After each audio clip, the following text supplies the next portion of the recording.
Welcome, food travelers, to an episode here in Dallas, Texas. In this episode, we're headed to Goldee's Barbecue. And Goldee's Barbecue is actually rated #1 barbecue spot on the Texas Monthly. And this is actually my second time here visiting. Remember coming here, Simon? Yeah, Micah, this is one of the spots that we really wanted to hit up when we were back in Dallas a while back. And unfortunately, when we drove by, they were closed that week. So we were a bit unlucky, and we picked a week in which they were out on vacation, I think, for that week. And so it's a really tough spot, and it's kind of, if you're not too familiar where Goldee's is, it's not like other barbecue spots where it's kind of in the city or near the city, and so it takes quite a bit of time to actually get out there and go to the spot and line up and do all the things you need to do to get really great barbecue like they have. Yeah, they're actually located on the Fort Worth side of Dallas. And from their operation hours, they're open from Friday, Saturday, Sunday from 11 a.m. to 3 p.m. or until they're sold out. And we do recommend checking their website and also their social media accounts for when they announce their closures. Because like Simon said, last time we came here, we didn't check and we thought they would be open, but they were actually closed. Yeah, it's definitely something to check because we drove quite a bit, and so heading that far and then not being able to actually get anything and try any of their barbecue was a bummer. And then now, of course, Micah going by himself and not having me there to join and try the really delicious barbecue. Now it's kind of I'm pretty bummed about that. Yeah, I think next time we'll definitely have to come back again because it really was really good barbecue. I really did enjoy this one. And one thing I really did appreciate with Goldee's is, unlike many other barbecue spots that we've been to, they actually have lawn chairs set aside in front of the front entrance so that you can take a rest and sit down while you're waiting for them to open. It seems it's pretty busy. There's a lot of different little media things that come through, as you can see through the videos, and so they're really popular. So you can see how many people actually know about this place. And of course, you know, Texas Monthly is a very popular magazine, especially for barbecue, and you know, just having all those people come in and line up for hours upon hours before they're opening, you know, it's pretty a pretty sight to see.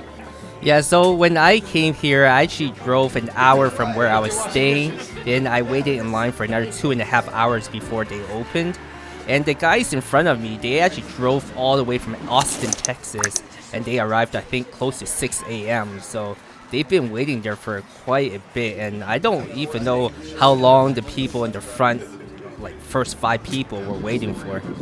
It can get definitely crazy. It's I remember our time when we visited Franklin's over in Austin, and they serve beef ribs only on the weekends. But the day we were actually able to visit Franklin, we did speak with some people, and there are people who come in and they line up like 5 a.m. or 6 a.m. in the morning, and they don't open up until about 11 a.m. So people are there for quite a bit of time, you know. And before first trying Texas barbecue, Mike, I used to thought maybe it was kind of crazy, but after you have it and if it's really, really good, you kind of realize like it might just be worth it. You know, I'm still just debating in my head how long I actually would wait, but as I mentioned before in our video in Austin, we were there for 3 hours, and you know, after we ate the barbecue there, we were really happy, and it didn't feel like that wait was a waste. So I can imagine even longer, if the barbecue is really good as it appears, it might be really worth it. Yeah, I agree with Simon there. Before I started getting into like Texas barbecue or just barbecue in general, I was thinking, man, it can't be that much better. Like, is it really worth it? And then once you've had your first bite or your second bite, you're like, wow, okay, yeah, this is the thing. You got to make your visit. Yeah, it feels kind of like opening Pandora's box. You finally consume something, Texas barbecue specifically, that's really good, and so then when you go back, it's hard to go back because now you compare everything against it.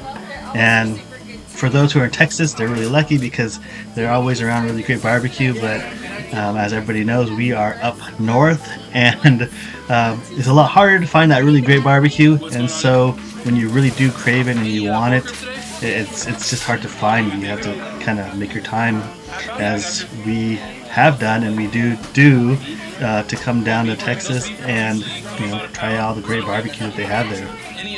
Yeah, you definitely have to make a visit if you've never had Texas barbecue, and if you are in the Dallas area, definitely make Goldees a trip. It will definitely be worth your time.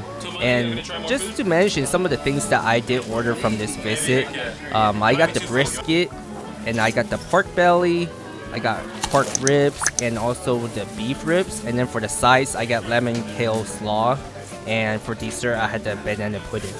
Out of all the barbecue that you just mentioned, what was probably something that you thought was best? Because we've been to quite a few barbecue places, and we've compared quite a few different barbecue spots within Texas itself, and of course in other areas, including back at home in Washington State.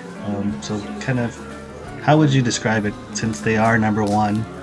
Did they earn that title? Yeah, I think so. I think they're really good with their brisket. It was definitely very flavorful. It was meaty, tender, juicy.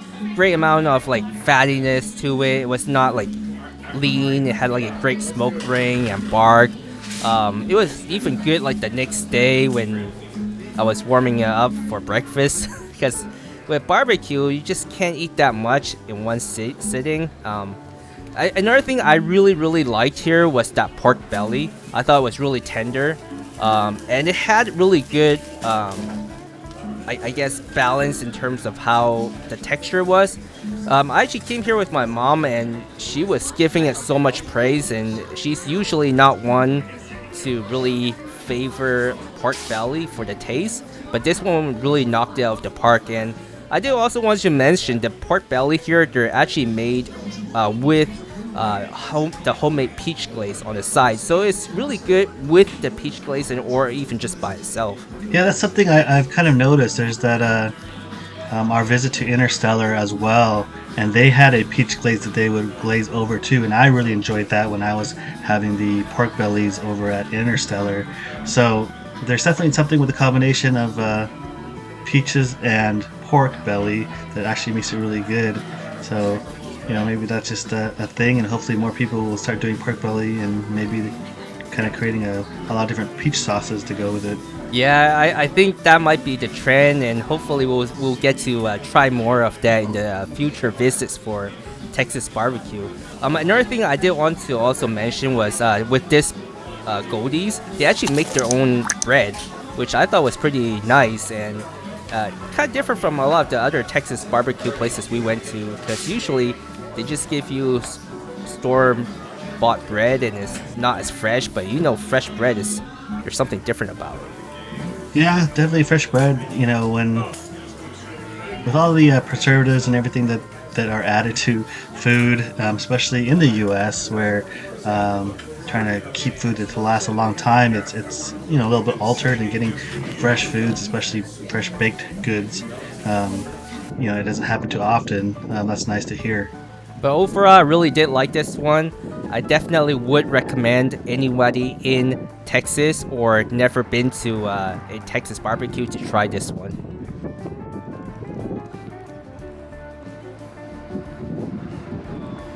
And for this notable is the pork belly. Their smoked pork belly is a standout, featuring crispy bark and perfectly rendered fat that delivers a rich yet balanced flavor. It is amazing by itself or with the homemade peach glaze served on the side. If you've enjoyed the content you've seen, don't forget to support the channel and hit like and subscribe. And if you want to see additional pictures of food and our travels, go over to our Instagram page and follow us there. And thanks for watching.